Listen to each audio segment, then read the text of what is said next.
Iblis menjawab, benda ini menyerupai milik orang Majusi. Aku yang membuat agama Majusi dan aku memeluk agama tersebut.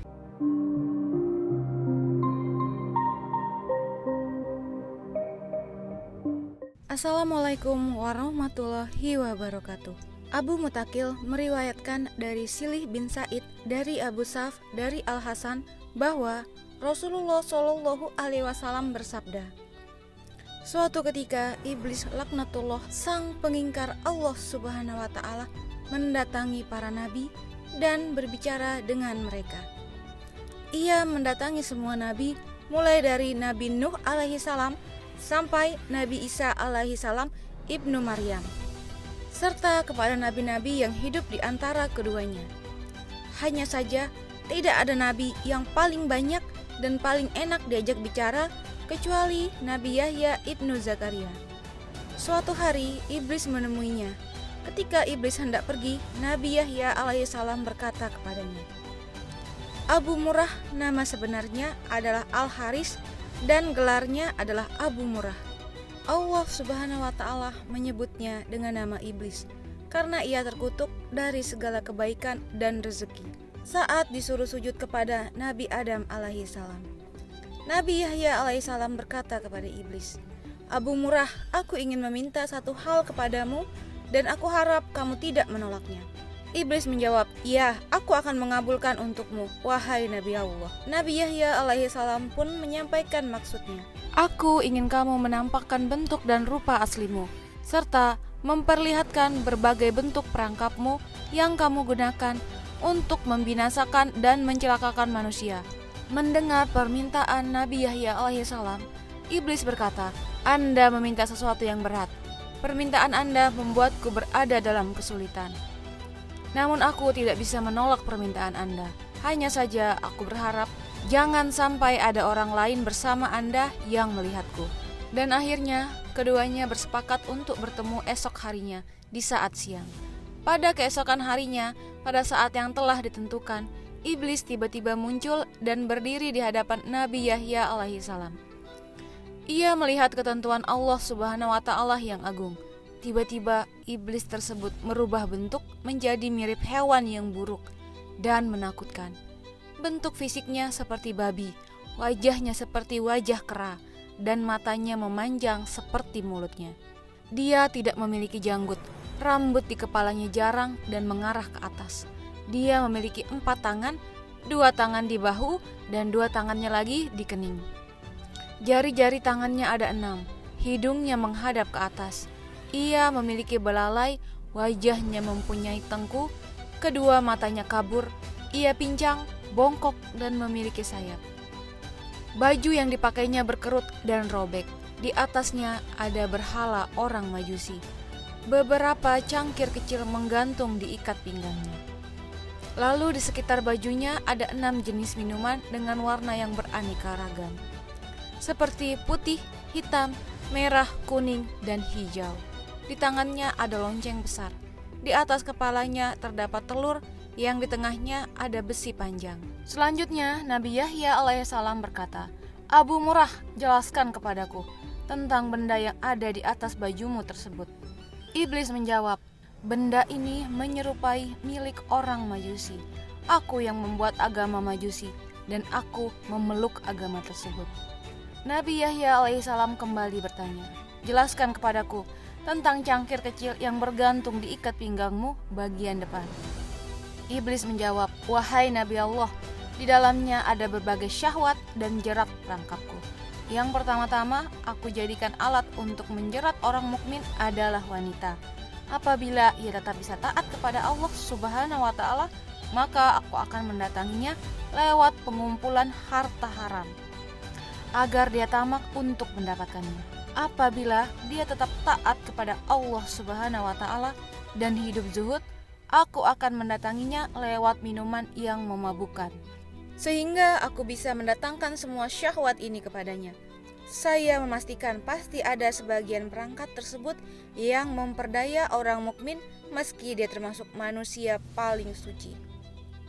Nabi Yahya alaihissalam bertanya, apa bentuk tirat tersebut? Iblis menjawab, wahai Nabiullah, jerat tersebut berupa berbagai bentuk aksesoris dan perhiasan wanita. Salah satu dari aksesoris dan perhiasan tersebut selalu mewarnai baju wanita, sehingga sesuai dengan wanita yang memakainya. Para lelaki pun akan terpikat melihat perhiasan yang melekat pada wanita tersebut. Nabi Yahya alaihissalam bertanya, "Apa lonceng yang ada di tanganmu tersebut?" Iblis menjawab, "Wahai Nabi Allah, ini adalah kumpulan sumber dari alat musik seperti kecapi, rebab, suling, gendang, rebana, dan berbagai jenis alat musik yang ada di tengah-tengah masyarakat. Mereka berkumpul di pesta kemaksiatan dengan membawa salah satu alat musik tersebut. Lalu mereka bernyanyi, bersenang-senang, dan memainkan musik. Setiap kali melihat hal tersebut, aku segera memainkan lonceng ini, sehingga suaranya bercampur dengan suara musik mereka. Dengan begitu, mereka bertambah senang dan bertambah semangat dalam bermusik. Ketika mendengarnya, ada di antara mereka yang mengeluarkan telunjuk, ada pula mereka yang menghentakkan kepalanya, dan ada pula yang bertepuk tangan. Ini terus-menerus mereka lakukan sampai mereka puas. Nabi Yahya alaihissalam kembali bertanya, "Telur yang ada di kepalamu tersebut, telur apa?" Iblis menjawab, "Jauhilah diriku dan perangkapku, seperti yang telah dijelaskan oleh para nabi, orang-orang soleh, para ahli ibadah, dan mereka yang wara. Anda harus menjaga diri dari godaanku, seperti halnya di kepalaku yang menjaga telur ini dari segala bencana." "Bencana apa?" tanya Nabi Yahya. "Laknat dan kutukan," jawab iblis. Nabi Yahya alaihissalam kembali bertanya, "Kemudian apa besi panjang yang ada di tengahnya?" Iblis menjawab, "Besi panjang adalah alat yang aku pakai untuk membolak-balikan hati orang soleh." Nabi Yahya alaihissalam bertanya lagi, "Tinggal satu lagi." "Apa?" tanya iblis. Nabi Yahya melanjutkan, "Mengapa bentuk mukamu sangat buruk dan jelek?" Iblis menjawab, "Wahai Nabi Allah, ini karena nenek moyang Anda, Nabi Adam alaihissalam. Tadinya aku dari golongan malaikat yang mulia. Aku tidak pernah mengangkat kepalaku dari sujud yang kulakukan selama 400.000 tahun. Namun aku melanggar perintah Tuhan dengan tidak bersujud kepada Nabi Adam alaihissalam. Allah subhanahu wa ta'ala pun murka kepadaku dan melaknatku. Aku pun berubah dari bentuk malaikat kepada bentuk setan. Padahal tadinya di antara malaikat tidak ada yang rupanya lebih bagus dariku. Aku pun menjadi buruk dan menakutkan seperti yang Anda lihat sekarang."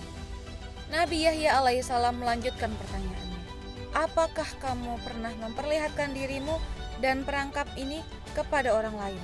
Iblis menjawab, "Tidak pernah. Demi Tuhan, semua ini tidak pernah dilihat oleh manusia. Hanya Anda satu-satunya yang aku muliakan dengan ini."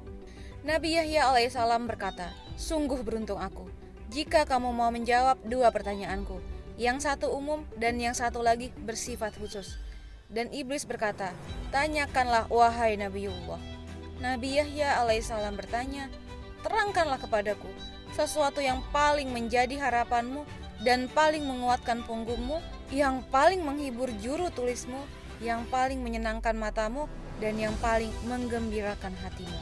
Dan iblis pun menjawab, "Wahai Nabiullah, aku khawatir Anda menceritakan hal ini kepada orang lain, sehingga mereka akan menjaga diri dari hal tersebut. Dengan begitu, semua tipu muslihatku akan gagal." Nabi Yahya alaihissalam berkata, "Dalam kitab suci, Allah subhanahu wa ta'ala telah menceritakan kondisimu berikut tipu muslihatmu kepada para nabi dan walinya. Mereka pun telah menjaga diri dengan cara mereka. Sementara orang-orang yang sesat, kamu pasti lebih bisa menguasai mereka. Kamu dapat mempermainkan mereka seperti tongkat yang dipukulkan kepada bola.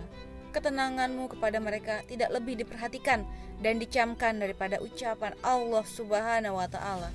Dan iblis kemudian menjelaskan, "Wahai Nabi Allah, hal yang paling aku harapkan dan yang paling menyenangkan adalah wanita. Ia merupakan jerat, perangkap, dan anak panah yang selalu tepat mengenai sasaran. Aku selalu berhasil dengan mereka. Aku berhasil menjatuhkan wanita dalam kebinasaan. Ketika menggoda para ahli ibadah dan ulama, mereka bisa mengalahkanku, lalu aku kirimkan pasukan untuk menyerang mereka. Tapi pasukan tersebut pun kalah. Pada saat demikian, aku ingat dengan wanita. sehingga diriku menjadi tenang. Amarahku menjadi reda, emosiku lenyap, jiwaku menjadi tenang, dan kekuatanku menjadi bertambah. Seandainya wanita tersebut bukan dari keturunan Nabi Adam alaihissalam, pasti aku akan bersujud kepada mereka. Mereka adalah maduku, iman mereka ada padaku. Setiap mereka memiliki kebutuhan, maka aku berusaha membantu mereka untuk memenuhi kebutuhannya. Pasalnya mereka adalah harapanku, sandaranku, gantunganku, orang kepercayaanku, dan pembantuku. Kemudian Nabi Yahya bertanya, apa manfaat yang kamu dapatkan dalam menyesatkan manusia? Dengan apa kamu menguasai manusia? Dan iblis menjawab, Allah Subhanahu wa Ta'ala menciptakan kesenangan dan kesedihan. Allah juga menciptakan yang halal dan yang haram. Dia memberikan pilihan antara keduanya kepadaku. Saat Nabi Adam alaihissalam diciptakan, aku memilih syahwat dan kesenangan. Aku juga memilih yang haram, yang keji, dan yang mungkar. Sehingga semua itu yang menjadi kecenderungan dan seleraku. Allah Subhanahu wa Ta'ala juga memberikan pilihan kepada Nabi Adam alaihissalam. Namun Nabi Adam alaihissalam memilih kesedihan, ibadah, dan yang halal. Sehingga semua itu menjadi tuntunan dan harapannya. Semua hal tersebut menjadi harga dan dagangannya, sementara yang sebaliknya telah menjadi harta daganganku. Kebutuhan dan keinginan seseorang merupakan nyawa kehidupannya. Jika kehidupannya hilang, orang itu pun akan binasa. Betapa banyak makhluk Allah yang ketika kebutuhan, keinginan, dan tekadnya hilang, ia segera mati dan binasa. Demikian pula dengan hal ini, aku telah memilihnya, sehingga menjadi syahwat, hawa nafsu, dan hidupku. Ketika hal tersebut hilang dariku, maka aku akan binasa. Namun, ketika aku berhasil mengalahkannya, aku akan senang dan tetap eksis. Seandainya syahwat, hawa nafsu, dan hidupku ada pada orang lain, berarti ia telah mengambilnya dariku. Aku pasti akan berusaha sekuat tenaga untuk mengalahkannya, agar ia tetap menjadi penopang hidupku. Dalam hal ini, manusia telah merampas hidupku yang berupa syahwat dan hawa nafsu. Yang menyimpan dan menyembunyikannya, ia telah bersiap-siap memerangiku. Oleh karenanya, tidak ada jalan lain bagi si pemilik asli untuk mendapatkan haknya, kecuali dengan berperang dan mengalahkan manusia yang zalim tersebut. Dan itulah kondisiku, dan demikianlah aku senang ketika aku bisa mengalahkannya. Nabi Yahya kembali bertanya, apa bentuk kezaliman manusia sehingga kamu mengatakan zalim? Iblis menjawab, bentuk kezalimannya adalah dia merampas hawa nafsuku dan menyimpannya di tempat miliknya. Kalaulah bukan karena kezaliman tersebut, aku tidak akan berusaha memeranginya dan mengambil barang halal darinya. Sebagaimana ia telah mengambil hawa nafsu dan barang haram milikku. Nabi Yahya alaihissalam bertanya lagi, bukankah tidak masuk akal kalau kamu ingin mengambil kembali hawa nafsumu, padahal kamu gembira kalau dia mempergunakannya? Dia akan bersedih, namun kalau dia tidak mempergunakan hawa nafsumu dalam segala urusannya.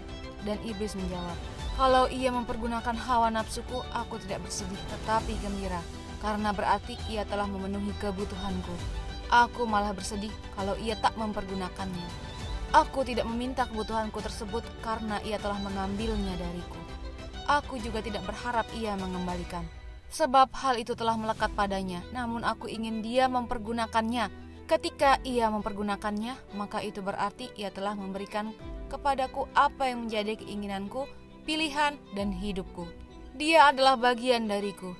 Jika dia mempergunakan harapanku, maka itu berarti dia telah membuatku hidup dan bahagia. Pasalnya, dia mempergunakan sesuai maunya.